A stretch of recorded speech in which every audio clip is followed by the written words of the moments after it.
Елімізде қыркүйек айының соңғы жексенбісі еңбек күні болып белгіленген атаулы мереке қарсаңында түрлі салада ұзақ жылдар бойы адал еңбек еткен мамандар облыс әкімінің құрмет грамотасы және алғыс хатымен марапатталды.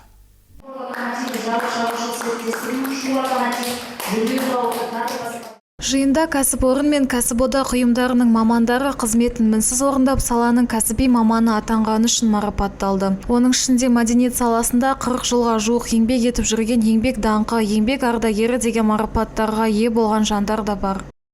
Біздің де мақсатымыз еңбек адамының жағдайын жақсарту, еңбек адамының қолайлы еңбек ортасын қалыптастыру болып келеді. Біздің кәсіподақ өкілдерінің арасында да осы уақытқа дейін ерен еңбегі бағаланған, жоғарғы нәтижеге жеткен әріптестеріміз, ағаларымыз, әпкелеріміз аз емес. Олар еңбек даңқы, еңбек ардагері деген абыройлы марапаттарға ие болып отыр.